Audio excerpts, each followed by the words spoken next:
Hello दोस्तों, कैसे हो। आज हम पढ़ेंगे भारतीय संविधान एवं शासन। टॉपिक है हमारा संविधान, राजनीतिक प्रणाली एवं लोकगीत। इसका हम क्विक फास्ट रिवीजन करेंगे, क्योंकि कुछ लोग जॉब भी करते हैं तो किताबों से नहीं पढ़ पाते हैं, तो अपना लीड लगा के सुन भी सकते हैं, या फिर कहीं बैठे हैं तो मोबाइल से देख भी सकते हैं। इसलिए ये वीडियो डाल रहा हूँ ताकि आसानी से पढ़ सकें। तुम्हारा टॉपिक है संविधान, राजनीतिक प्रणाली और लोकगीत। क्विक फास्ट रिवीजन, क्योंकि समय ज़्यादा नहीं है। भारत का संवैधानिक विकास। पहला क्वेश्चन है, किसने कहा था संविधान सभा कांग्रेस थी और कांग्रेस भारत था? तुम्हारा A Austin, B C R Attlee, Winston Churchill, D Lord Mountbatten. तुम्हारा आंसर हो जाएगा ऑस्टिन। ऑस्टिन ने कहा था कि संविधान सभा कांग्रेस थी और कांग्रेस भारत था। यह वक्तव्य ब्रिटिश विधि शास्त्री जी ऑस्टिन का था। यह वक्तव्य उनकी पुस्तक द इंडियन कॉन्स्टिट्यूशन में वर्णित है। दूसरा क्वेश्चन है हमारा, निम्नलिखित में से एक अधिनियम ने भारत में संघीय शासन की व्यवस्था दी थी, तो वो कौन सा शासन अधिनियम है? तो ये हमारा हो जाएगा सी, भारत सरकार अधिनियम 1935 के तहत भारत में संघीय शासन की व्यवस्था दी गई थी। इसकी व्याख्या है, भारत सरकार अधिनियम 1935 के तहत अखिल भारतीय संघ की स्थापना की गई थी। इसके रूप में भारत में संघीय शासन की व्यवस्था प्रस्तुत की गई थी 1935 के तहत। अब क्वेश्चन है हमारा, सॉरी दिख नहीं रहा। दूसरा क्वेश्चन है, निम्नलिखित में से किस एक अधिनियम ने भारत में संघीय शासन की व्यवस्था दी थी? तो हमारा आंसर हो जाएगा भारत सरकार अधिनियम 1935। व्याख्या इसकी, भारत सरकार जो अधिनियम 1935 है, इसके तहत अखिल भारतीय संघ की स्थापना की गई थी और भारत में संघीय शासन की व्यवस्था की प्रस्तुत की गई थी इसी के रूप में। तीसरा क्वेश्चन है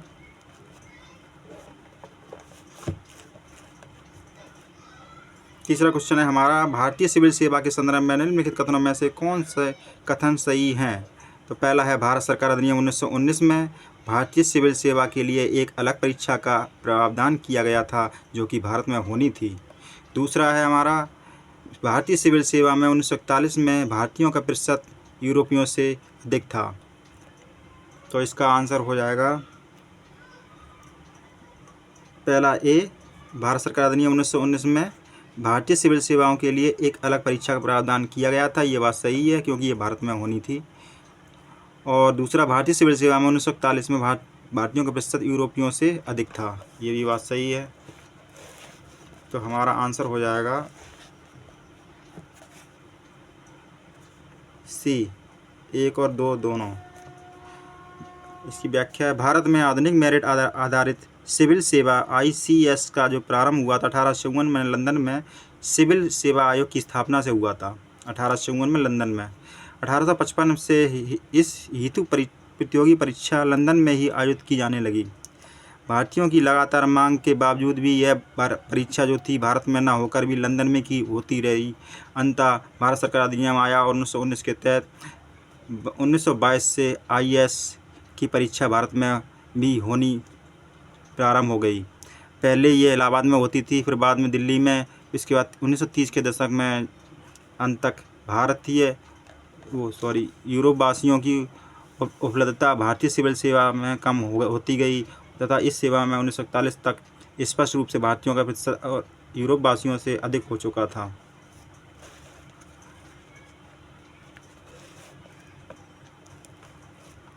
अगला क्वेश्चन है, भारत की संविधान निर्मात्री सभा के अध्यक्ष कौन थे? भारत की संविधान निर्मात्री सभा आ जाए तो इसके अध्यक्ष होंगे तुम्हारे डॉक्टर राजेंद्र प्रसाद।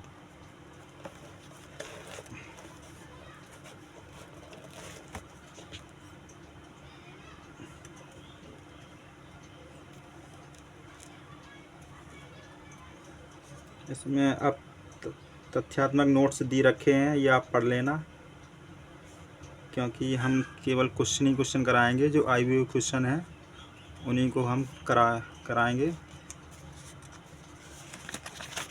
और जो इम्पोर्टेंट होगा उसे हम पढ़ा देंगे।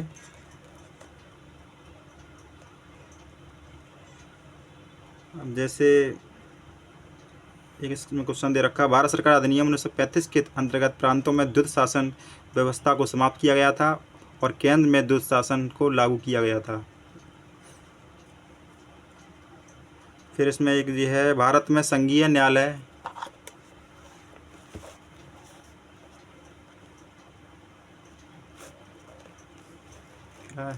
भारत में संघीय न्यायालय की स्थापना जो थी वो 1 अक्टूबर 1937 को भारत सरकार अधिनियम 1935 के अंतर्गत की गई थी और इनके प्रथम मुख्य न्यायाधीश थे सर मॉरिस गेवियर थे।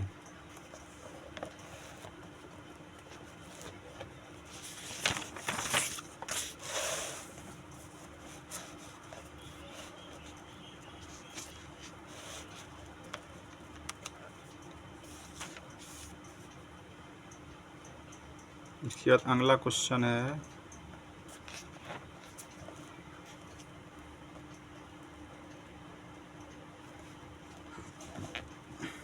क्वेश्चन पढ़ेंगे, ठीक है, क्योंकि क्वेश्चन जल्दी हो जाएंगे फिर।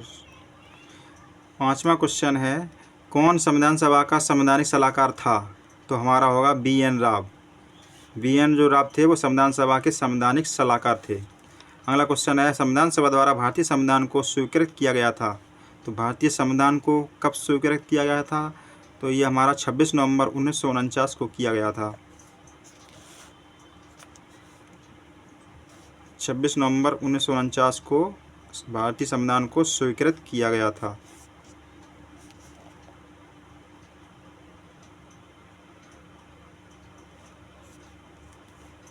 अगला है क्वेश्चन, भारतीय संविधान की प्रारूप समिति के अध्यक्ष कौन थे?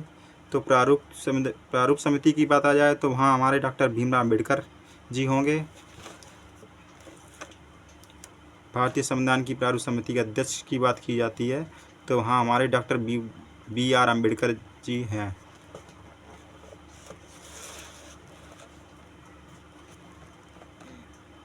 अगला क्वेश्चन है, संविधान पर विदेशी प्रभाव क्या पड़ा था? तो पहला क्वेश्चन है, भारतीय संविधान में मौलिक कर्तव्यों का विचार लिया गया था। मौलिक कर्तव्य की बात हो गई तो ये तुम्हारे रूस से लिए गए थे। और यहीं पे अगर मौलिक अधिकार की बात हो जाए तो हमारा जो मौलिक अधिकार है वो अमेरिका के संविधान से लिया गया है। इसका आंसर हो जाएगा C, मौलिक कर्तव्यों का विचार लिया गया है रूस से या पूर्व सोवियत संघ, ठीक है। ये हमारा जो आर्टिकल है वो अनुच्छेद 51 का और इसका भाग जो है वो 4 का में है और ये 42वें संविधान संशोधन 1976 के द्वारा शामिल किया गया था। दूसरा क्वेश्चन है, भारतीय संविधान में सन्निहित मूल अधिकारों की अवधारणा किस देश के संविधान से ग्रहण की गई थी? तो मूल अधिकार जो मैंने अभी बताया था वो हमारा अमेरिका से।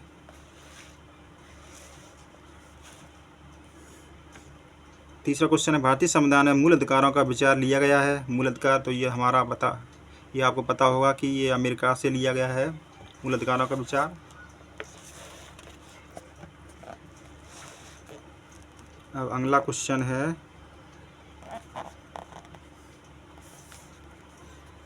संविधान में अनुच्छेद और अनुसूची। भारतीय संविधान में आरंभ में कितने अनुच्छेद थे? तो हमारे प्रारंभ में थे 395। अब वर्तमान में जो वो हैं तो उनकी संख्या 468 है और जबकि क्रमांक की दृष्टि से देखे जाए तो संविधान में वो 395 अनुच्छेद ही हैं। अगला क्वेश्चन है, भारत के संविधान के अनुच्छेद 300 के अनुसार भारत की सरकार का कानूनी नाम क्या है? तो हम कह देंगे भारत संघ है। इसको इंग्लिश में कहेंगे the union of India. Bharat के संविधान के अनुच्छेद 300 के अनुसार भारत की सरकार का कानूनी नाम हो गया द यूनियन ऑफ इंडिया, यानी भारत संघ है। अगला क्वेश्चन है, निम्नलिखित में से कौन भारतीय संविधान के अनुसार सही सम्मिलित नहीं है? तो इसमें पंचायत दे रखी है 9 में, नगरपालिका 9 का भाग 9 का में, सहकारी समिति भाग 9 खा में, अधिकार दे रखा है भाग 10 में। तो इसमें कौन सम्मिलित नहीं है? तो हमारा ये अधिकरण सम्मिलित नहीं है, बाकी ये सब ठीक है।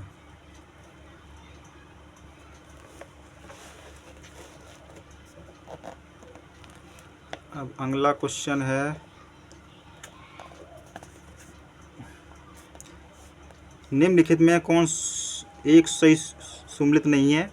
तो नागरिकता दे रखी है भाग 2 में, संघराज्य दे रखा है भाग 7 में, नगरपालिका दे रखी है भाग 9A में, और निर्वाचन दे रखा है 15 में। तो इसमें कौन सम्मिलित नहीं है? तो हमारा संघराज्य क्षेत्र सम्मिलित नहीं है, ये वाला सम्मिलित नहीं है, बाकी तो सब सही है। तो जो हमारा संघराज्य क्षेत्र जो है वो दे रखा है भाग 8 में, ये हो जाएगा तुम्हारा भाग 8 में, BIII। अगला क्वेश्चन है, वित्त विद्यकों के बारे में विशेष उपबंध किस अनुच्छेद के अंतर्गत किया गया है? तो ए है हमारा, जो वित्त विद्यक है उसका जो उपबंध किया गया वो अनुच्छेद 117 में किया गया है।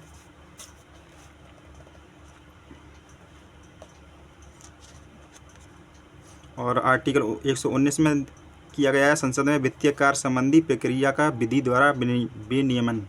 और अनुच्छेद 121 में किया गया है, उच्चतम न्यायालय या उच्च न्यायालय के किसी भी न्यायाधीश के कर्तव्य निर्वहन के संबंध में चर्चा पर निर्बंधन तथा। और अनुच्छेद 123 में किया गया संसद के विश्रांति काल अध्यादेश प्रख्यात करने की राष्ट्रपति की शक्ति का उल्लेख है। और इसमें कुछ क्वेश्चन ऐसे हैं जो इम्पोर्टेंट है, जैसे कि पूछा जाता है कि जैसे हमारा भारत की संविधान सभा में जो राष्ट्रीय ध्वज है उसको स्वीकार किया गया था, तो डेट रखी उसकी 22 जुलाई 1947। और एक डेट आती है हमारे राष्ट्रीय गान जन गण मन को कब अपनाया गया था? तो ये संविधान सभा ने अपनाया था 24 जनवरी 1950 को।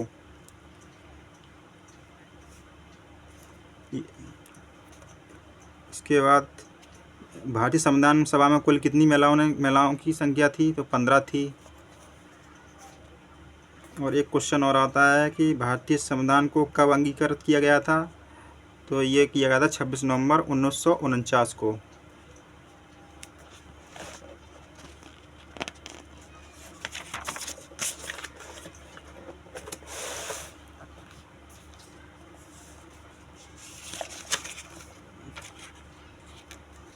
अगला क्वेश्चन है, सूची 1 को सूची 2 को से सम्मिलित कीजिए और सूचियों के अनुसार नीचे दिए गए कोड की सहायता से सही उत्तर का चयन कीजिए। जैसे सूची ये दे रखा है, संविधान का भाग जो है ये 15 में दे रखा है, भाग 15 में आपातोपबंध। और संविधान का भाग जो है 16 ये दे रखा है राजभाषा। और सी दे रखा है संविधान का भाग जो है ये भाग 17 दे रखा है, तो इसमें कुछ वर्गों के संबंध में विशेष। और डी रखा है संविधान का भाग है 18, इसमें ये चौथा दे रखा है निर्वाचन, इसको मिलाना है। तो हमारा संविधान का भाग 15 में निर्वाचन और संविधान का भाग जो है 16 है, उसमें कुछ वर्गों के संबंध में विशेष उपबंध किए गए हैं। संविधान का जो भाग 17 है उसमें राजभाषा दे रखी है, और संविधान का भाग जो 18 है 18 में आपात उपबंध है। ये सूचियाँ दे रखी हैं अनुसूची, इनको मिलाना है। तो 7वीं अनुसूची, 8वीं अनुसूची, 9वीं अनुसूची, 10वीं अनुसूची। तो इसको ये देखो यहाँ पे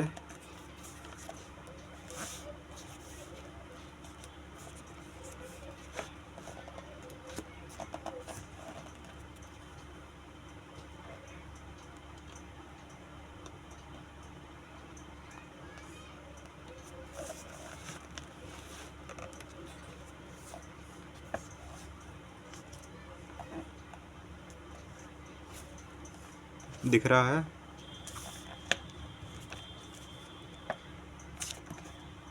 तो हमारी 7वीं अनुसूची में जो है वो संघ है होगा, राज्य और समृद्धि सूचियाँ होंगी, और 8वीं अनुसूची में भाषाएँ होंगी। 9वीं अनुसूची में जो होगा कुछ अधिनियम का विधि मान्यकरण होगा, और 10वीं अनुसूची में होगा दल परिवर्तन के आधार पर निर्भरता।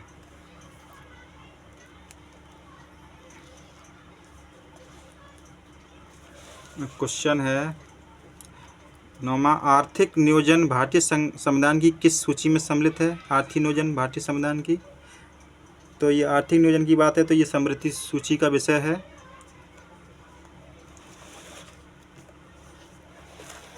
फिर अगला क्वेश्चन है उद्देशिका, टॉपिक आ गया उद्देशिका हमारा। भारतीय संविधान की उद्देशिका में संशोधन किया गया था, तो उद्देशिका में संशोधन किया गया था, तो वो हमारा 42वां संविधान संशोधन 1976 है। 1976 के तहत किया गया था, और इसी के तहत जो 3 जो उद्देशिका में जो जोड़े गए थे शब्द, जो समाजवादी और तुम्हारा पंथनिरपेक्ष और अखंडता, ये 3 शब्द जोड़े गए थे इसी के तहत। दूसरा क्वेश्चन है समाजवादी शब्द उद्देशिका में जोड़ा गया है, तो यही वही बात है 42 संविधान संशोधन 1976 के तहत, इसका ये आंसर हो जाएगा। फिर अगला क्वेश्चन है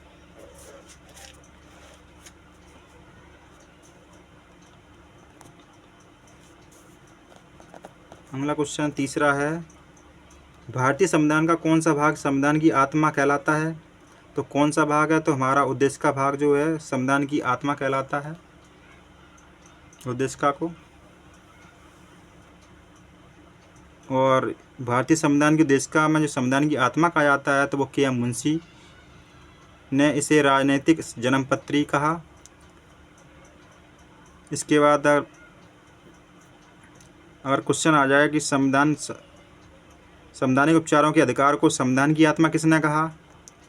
संविधान के उपचारों के अधिकार को संविधान की आत्मा कहा, तो ये कहा हमारा भीमराव अंबेडकर जी ने।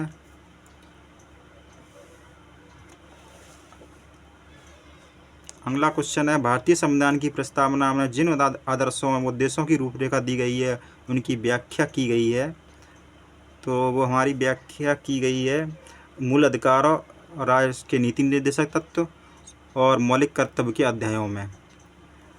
जो संविधान की प्रस्तावना है उनके आदर्शों उद्देश्यों की रूपरेखा इसी में की गई है, मूल अधिकार, नीति निर्देशक तत्व राज्य के और मौलिक कर्तव्यों के अध्याय में।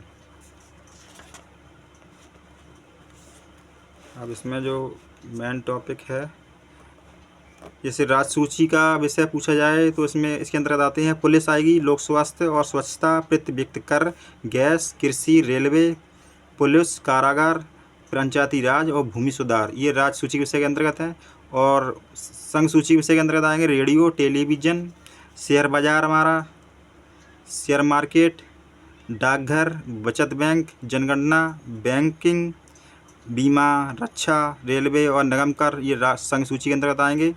और तीसरा है समृद्धि सूची के अंतर्गत, तो इसके अंतर्गत आएंगे तुम्हारा आर्थिक योजना आएगा, आपराधिक मामले आ जाएंगे, जनसंख्या नियंत्रण आएगा, परिवार नियोजन आ जाएगा, शिक्षा, वन, दंड प्रक्रिया, विवाह और विवाह विच्छेद, तलाक जो होता है 3 तलाक, और गोद लेना, बच्चे को गोद लेना, जैसे समृद्धि सूची के विषय हैं।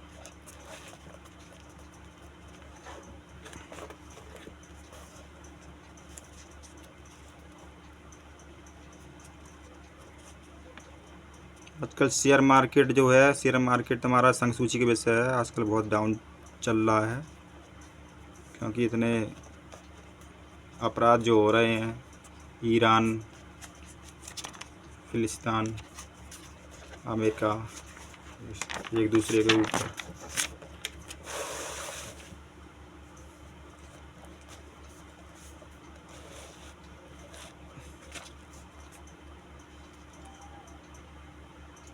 अगला क्वेश्चन है, भारतीय संविधान की प्रस्तावना में इसके सभी नागरिकों को कौन सा न्याय प्रदान करने की व्यवस्था की गई है?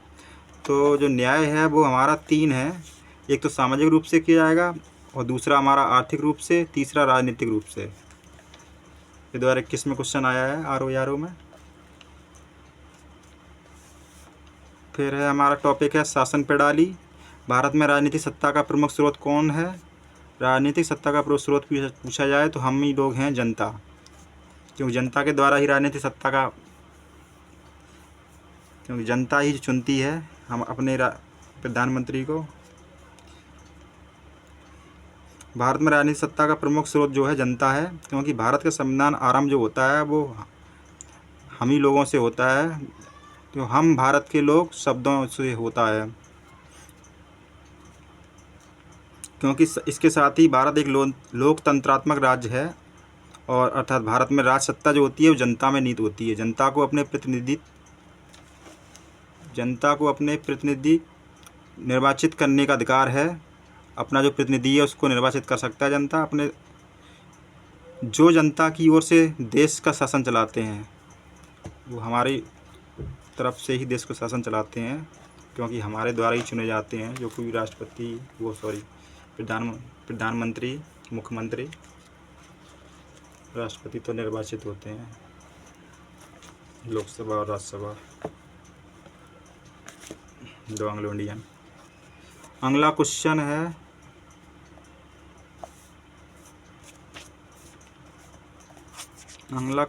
हमारा, गणतंत्रीय अवधारणा से संबंधित कौन सा सही नहीं है?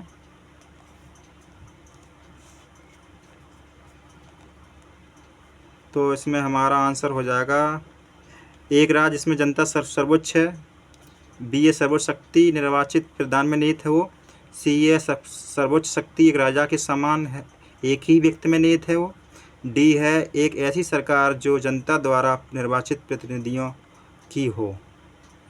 तो इस हमारा गलत जो है वो हमारा सी है, क्योंकि सर्वोच्च शक्ति जो है वो एक राजा के समान एक ही व्यक्ति में निहित नहीं है, क्योंकि हमारे यहाँ तो निर्वाचित होते हैं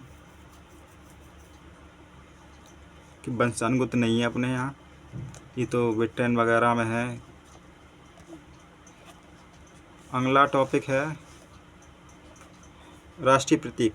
भारत का राष्ट्रीय पशु है तो बाघ हो जाएगा, और बाघ जो अब परियोजना शुरू की गई थी 1973 के तहत की गई थी, ये आ जाता है क्वेश्चन मिलाने के लिए। भारत का राष्ट्रीय पक्षी तो पता ही होगा, मोर होगा, इसका वैज्ञानिक नाम है पावो क्रिस्टेटस है। ठीक है, ये तो नॉर्मल चीज़ें हैं। अनुसूचियों से क्वेश्चन काफ़ी ज़्यादा आते हैं।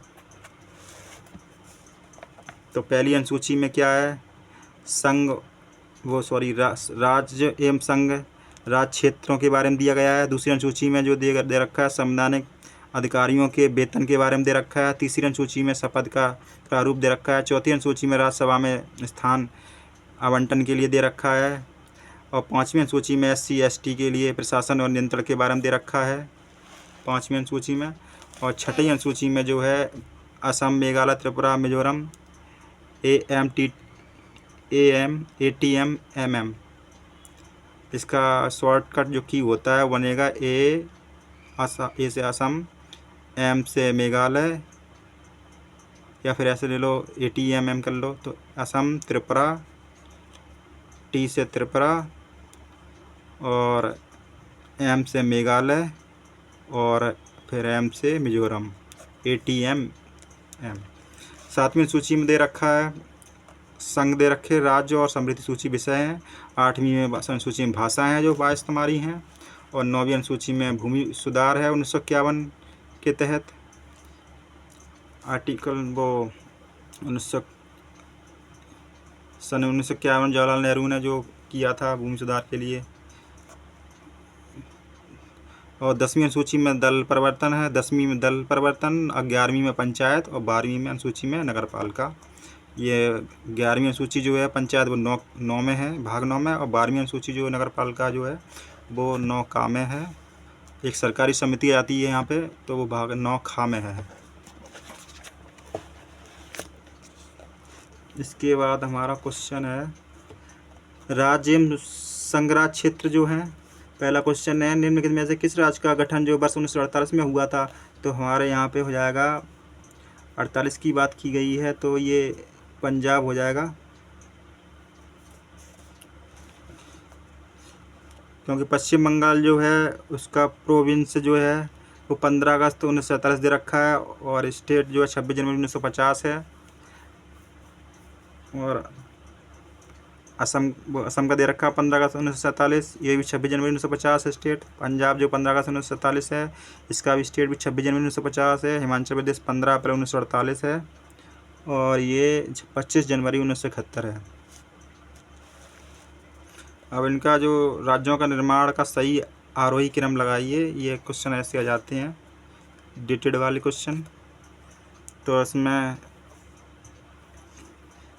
कौन पहले हुआ कौन बाद में हुआ, क्रम लगाना है।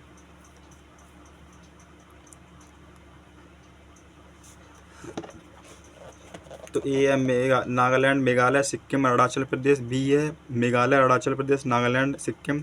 सी है अरुणाचल प्रदेश, नागालैंड, सिक्किम, मेघालय। डी सिक्किम, नागालैंड, अरुणाचल प्रदेश और मेघालय।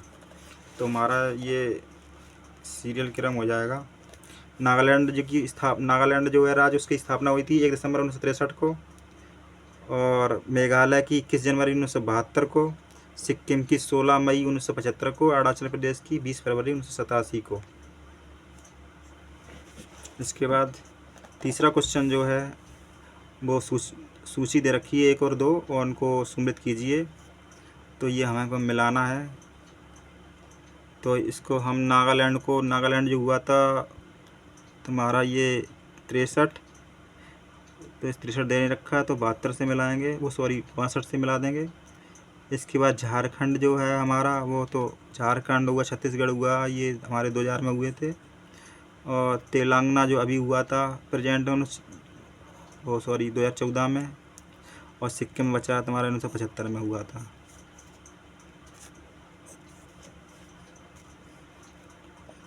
नागालैंड का जो गठन हुआ था वो 13वां संविधान संशोधन अधिनियम 1962 के तहत हुआ था, और 1962 में और 1963 में ये अस्तित्व में आया था। अब क्वेश्चन है भाषाई आधार पर राज्यों के पुनर्गठन का वर्ष किस वर्ष किया गया था। तो यह हमारा 1956 जो है उसके तहत किया गया था, 1956 सन।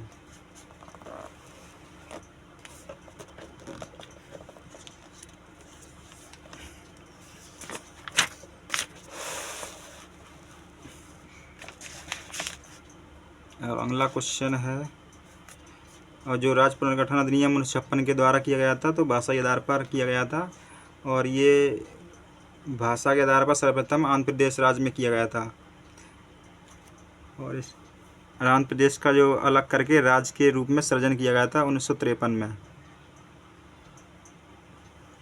अगला क्वेश्चन है, भारत में राज्य पुनर्गठन आयोग की स्थिति के आधार पर राज्यों का पुनर्गठन किस वर्ष किया गया था। तो हमारा भी 1556। अगला क्वेश्चन है, भाषाई आधार पर भारत में सर्वप्रथम किस राज्य का गठन या निर्माण किया गया था। वो तो हमारा आंध्र प्रदेश। लोकसभा में केंद्र शासित प्रदेशों के लिए कितनी सीटें आरक्षित हैं। तो हमारी 20।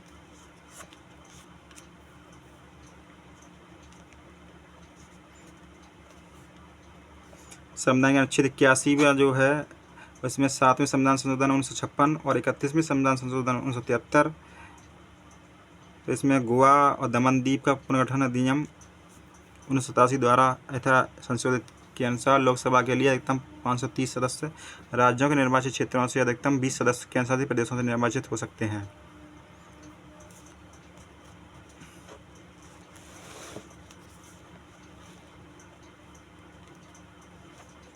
भारत में कितने राज्य हैं। तो अभी 28 राज्य हैं और 7 संघीय प्रदेश हैं।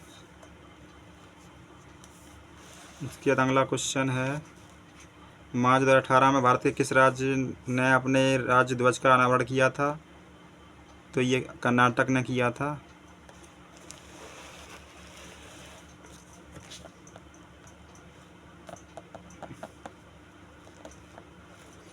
अब अगला क्वेश्चन है, कावेरी जल विवाद। ये बहुत पूछा जाता है क्वेश्चन। तो कावेरी जल विवाद जो चल रहा है वो हमारे कर्नाटक, तमिलनाडु और पांडिचेरी और केरल के बीच चल रहा है। इसे देखो, कर्नाटक, तमिलनाडु, पांडिचेरी है और केरल है, इनके बीच चल रहा है। अगला क्वेश्चन है, एक राज्य को संघ में सम्मिलित करने के लिए नए राज्यों की स्थापना करने की कार्यपालिकी शक्ति निम्नलिखित में से किसे प्राप्त है, तो वो सीधी सी बात संसद को प्राप्त होगी। कि अनुच्छेद 2 के तहत जो भारत संघ में जो नए राज्यों का प्रवेश होता है या फिर उनकी स्थापना की जाती है, ठीक है। अनुच्छेद 3 के तहत नए राज्यों का निर्माण किया जाता है और वर्तमान राज्यों के क्षेत्रों, सीमाओं और नामों में परिवर्तन की शक्ति जो है भारतीय संसद में निहित है। क्योंकि अनुच्छेद 2 में दे रखा है प्रवेश करना, स्थापना करना, और 3 में दे रखा है निर्माण करना। अब है नागरिकता, सिटीजन। तो नागरिकता से संबंधित प्रावधान जो है भाग 2 में दे रखे हैं और अनुच्छेद हो जाएगा तो हमारा अनुच्छेद 5 से लेके 11 तक हो जाएगा भाग 2 नागरिकता, सिटीजनशिप। और अगला क्वेश्चन है भारतीय नागरिकता संशोधन विधेयक जो 1919 में संसद में कब पारित किया गया था, तो इसकी डेट पूछी गई है। तो ये हमारा 11 दिसंबर को किया गया था 2019 को। और नागरिकता संशोधन विधेयक 2019 जो लोकसभा में पास किया गया था वो 9 दिसंबर 2019 को किया गया था। और उसकी तिथि जो है लोकसभा में पारित करने की, तो वो है 11 दिसंबर 2019 को। और इसे राष्ट्रपति ने विधेयक को 12 दिसंबर 2019 को मंजूरी दे दी थी। और यह विधेयक जो बन गया था, अधिनियम बन गया था जो विधेयक, और 10 जनवरी 2020 से नागरिकता संशोधन अधिनियम 2019 लागू हो गया था। ठीक है। इसके बाद मूल अधिकार की बात हो रही है जो अमेरिका से लिए गए हैं मूल अधिकार। तो भारत के संविधान के अंतर्गत कौन सा अनुच्छेद जो है कारखानों में बालकों के नियोजन का प्रतिबंध करता है, तो बालकों का प्रतिबंध जो करता है वो आर्टिकल 24 करता है। और अनुच्छेद व्याख्या दे रखी है, अनुच्छेद 19 में दे रखा है प्रेस और प्रेस की स्वतंत्रता, वाक स्वतंत्रता और कुछ विशेष अधिकारों का संरक्षण दे रखा है। अनुच्छेद 17 में छुआछूत के बारे में दे रखा है, इनका अंत, अपरिष्टता का अंत। 23 में है मानव के दुर्व्यवहार का जो और बलात् श्रम प्रतिषेध दे रखा है, बलपूर्वक काम नहीं करा सकते हैं। अनुच्छेद 24 जो है कारखाना आदि में बालकों के नियोजन का प्रतिबंध है। जो 14 साल से जो कम उम्र के बच्चे हैं उन्हें कारखाना में काम करने के लिए रोका जाता है। अगला क्वेश्चन है किस अनुच्छेद में एक को भीमराव अम्बेडकर द्वारा संविधान का हृदय एवं आत्मा कहा गया था, तो हमारा ये आंसर हो जाएगा डी, क्योंकि अनुच्छेद 32 को संविधान की आत्मा कहा जाता है।